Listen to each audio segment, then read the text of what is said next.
Hello and welcome back to the podcast, We Are Selling.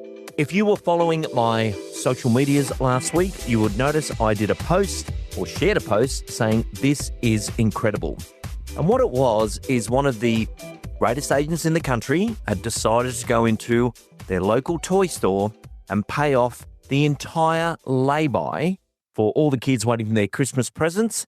And I thought it was absolutely amazing community spirit.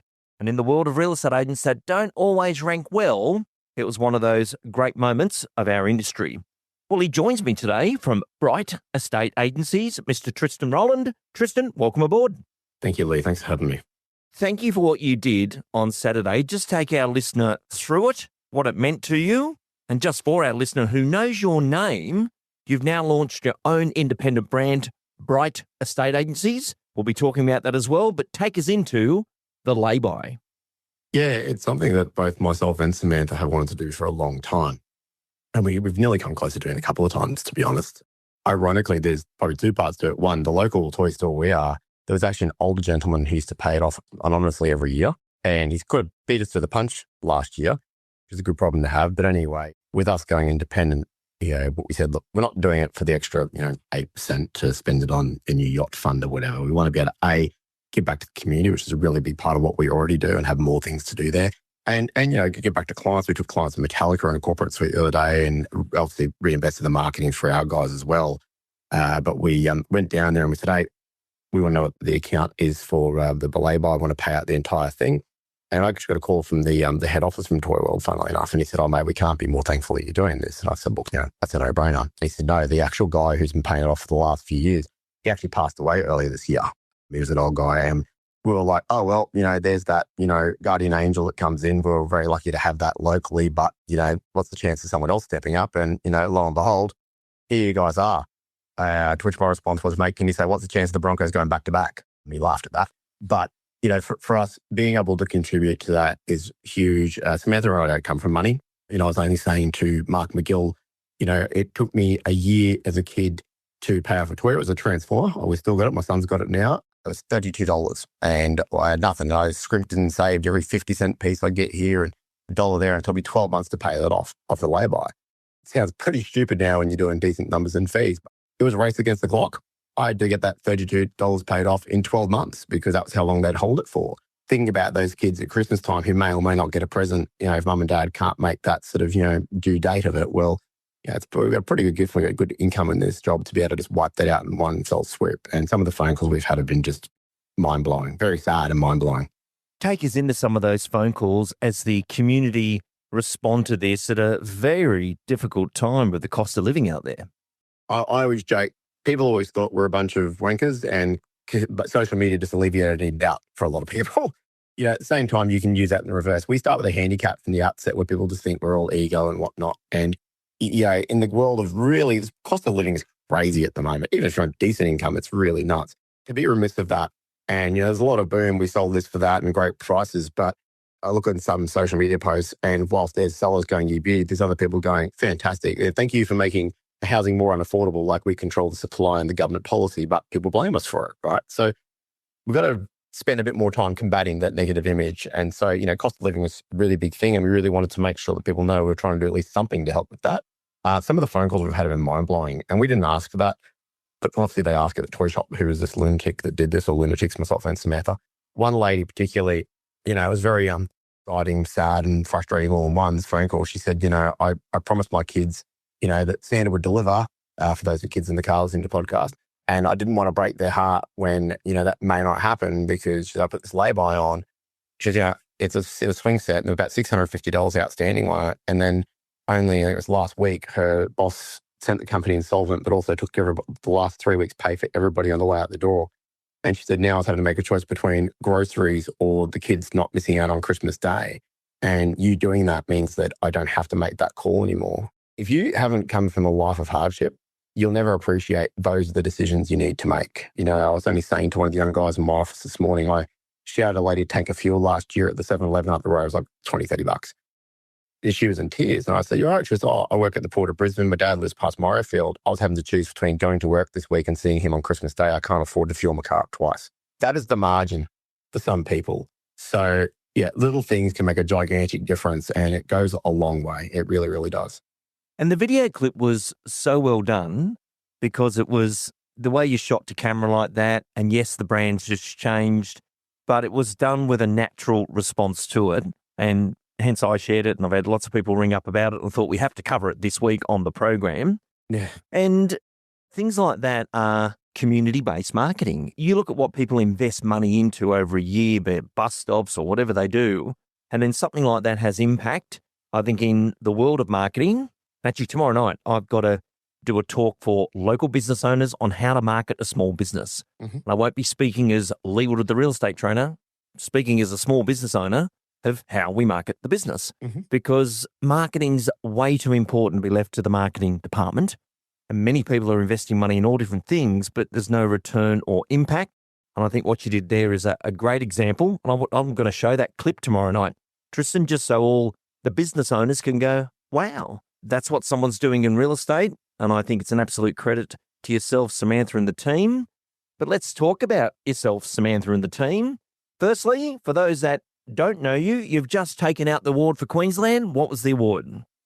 REIQ Salesperson of the Year for a second time. Yes, which is, I'm still shaking my head at that. I still don't believe it, to be honest. But yeah, it never happened before, 2 in a row.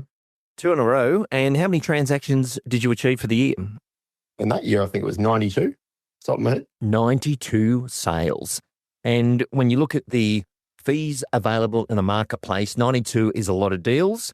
Take us into this rebrand of the business. You've left the franchising world. You've now got independent. What was the thinking behind it? And the branding looks stunning. Oh, thank you, mate. Take us into Bright Estate Agents.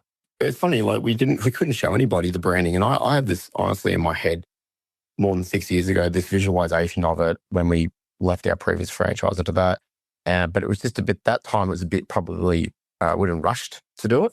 And at the same time, I think what really clinched it for me was when we went with our previous, group, and they're very heavily based in New South Wales. My biggest concern was, are we going to, get that support in Queensland? Obviously, New South Wales is a big focus. No one knows them up here. We are going to be the brand. And a lot of people actually messaged me and said, I thought that was you guys. I thought that was your brand, because we sort of brought it out of, obscurity to the forefront very quickly. When everyone thought it was our own brand and we were independent anyway, I had to really learn to focus just what we were doing, not so much the franchisor's message and this is what we do. It was more, okay, regardless of that, here's what we're doing on the ground. And it really said to me, you know what? If you went independent tomorrow, you'd be just fine. You don't need a franchise group behind you. Everything you do is at a very high level. Even the last year that we were in that group, my team was number one. Again, we did double the GCI of the number 2 agent. And that's not the here, it's here in Sky. It's just, we're just running at a different level and a different, I guess, pace, but also the delivery is there. So we went, all right, well, let's go down this path. It's very different branding. We wanted to be fun and, I guess really against the mold of the stuffiness of most of the industry, not as rigid, and talk at a human level. And that's one comment we get from people all the time is, wow, you guys are so different to most agents. And I always joke, I take that as a great compliment. Things like a buyers come through and you can't give a price guide. In Queensland, you legally can give a price guide. It's actually in our agency agreements. You can give comparable sales, etc. Agents, I think, it is either very difficult for the sake of being difficult, or they walked in, bought the listing, and then they're just sort of, hiding behind, hoping to get a few low offers to straighten up the owner as the campaign goes on. It doesn't have to be a difficult process. It truly doesn't. Having bought a house in the last 12 months, it gave me a reminder of how insanely difficult it can be if the person in the middle wants to make it that way. Do you know Chris Boss, the FBI negotiator? I do. So I got to meet Chris years ago, and I had the funniest analogy I've ever heard in my life from him. He said, if you were, $500,000 an hour doing big Forbes 100 company negotiations, you make a lot of money as an agent. And he said, he'd always laugh at, the whole agent negotiation because, they're not actually negotiators, they're compromisers. Imagine if I went up to the hostage negotiation, all right, you got 10 hostages, how's this sound? You kill 5, I keep 5. Boom, hashtag real estate, right? And he said, that's not a negotiation, that's a compromise, right? And he said, you guys got an easy deal. He said, if I rang up the, like I said, it's a terrorist, Tristan, and go, hey, here's the deal. Instead of going and kill those hostages, you're going to get to go and have a really nice house at the Hamptons. You'd be like, oh yeah, buggers jihad. They're better off than going into the Hamptons. He goes, I had to convince them that a 2-meter wide jail cell at Guantanamo Bay for the next 20 years is a good idea, right? He goes, it's an easy transaction. They've got money. It's nice. You've got a house that's nice. Trade. That's it. The end. But it gets so overcomplicated in the middle. And yes, there's a lot more points to it, and it is somewhat an oversimplification. But I think as an industry, we make things so much more abrasive.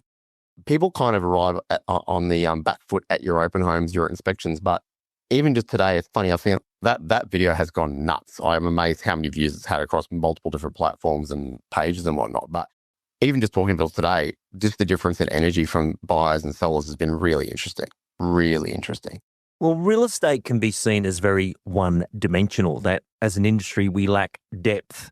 Even with this underquoting war going on across our industry at the moment and how that's being handled and what people think should be done, it brings about the challenge in itself of transparency and how humans who have to live in a home get communicated with. And there is many people who contact agent, you can't find out the details. Whereas in some states now, in the buyer booklets, we're putting 6 surrounding sales evidence. So for those people that live out of area and they come in area, you don't know if it's 1 million, 2 million or 3 million. And Tristan, I'll give you an example. I've been running this little video clip of a property at the Complete Salesperson course, and I say, oh, you guys are all professional people, and it's in New South Wales, and I was in New South Wales when I was doing it. Let's watch this video clip, and you tell me what it's going to be. So they all watch it, and I go, okay, what do we think? 5 million, 6 million, 2 million? I go, yeah, it's guiding 900. And you are 100 professional real estate people. Your challenge, you imagine being a consumer who, where is it? Like where a property sits in this country has a significant difference to the value that the comprises of the square meterage. You know, there'll come a day where properties will need to go to the market with a full building and purchase report, a bank valuation, and the agent estimate and the agent's agreement on display, because the owner can sell it for what they like. But that opening up to the nothing real can be threatened would be a wonderful part of our industry. What's your thoughts? Oh, massively. And transparency is one of our core values here, right? And it's funny how people go to me, man, you're like really weirdly honest and transparent. And I say, well, that is one of the very few, and hello to my mother if you ever listen to this, very few upsides to having 2 prosecutors for parents leave. That when your whole childhood is a cross-examination and you grow up with a sniffer dog in the house, yeah, there's no lying in me. And it's actually funny. I was talking to one of the REIQ judges after the awards, because everyone's like, oh, you know, you're winning these awards because you're a great negotiator or you're a great, you know, you're doing heaps of volume. It has nothing to do with that. Don't get me wrong. I'm good at what I do, but I'm looking at how can we do things so differently. And one of the core values, from what I understand, that made a difference this year in winning was I have a policy of my own. And this, I've got to say, knocks a lot of agents over at the listing table. The conversation I'm having with you now about price is the exact conversation I'm going to be having with the buyer with price. And you can secret shop me. I encourage you to do that. For me, I'll happily video call you into the open home. And I've owners go, what? You can see the conversations in real time. I couldn't care less. It saves me a lot quicker call back after the open home. You're like, Phil, I was there, right? As the Wayne's World quote for you young ones. But the point was that I don't mind, because everything I'm saying in front of you, I could say with you both in the same room. And there's a lot of 2 versions of things going on. And I firmly believe a lot of agents never get past 4 or 5 listings because they can't spin 15 webs simultaneously. You can't hurt the truth, as he said. I just go, guys, look, this went for this and that went for that, and it's going to be at least this. And they go, oh, that makes so much sense, Tristan. But having the transparency in the conversation, but it's all based on evidence, right? All based on evidence. And if we start getting to that level of transparency, if the idea of having that kind of, I guess, rails put around you and open home scares you, probably time to find a new gig. You're probably not doing everything right.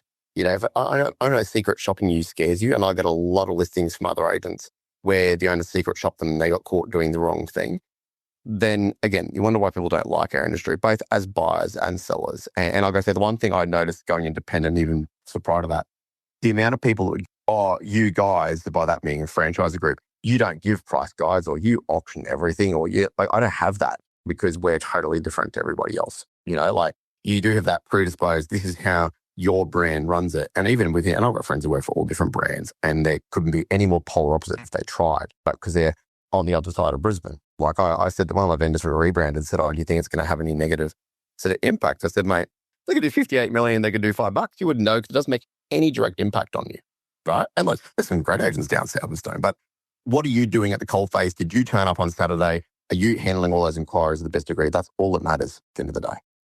Tristan, take us into, and this is my final question for you of this important interview, What is the direction of Bright estate agents? What's the theme to the market? Because it's very bright, and you've just repainted the building, very bright. Can't miss it.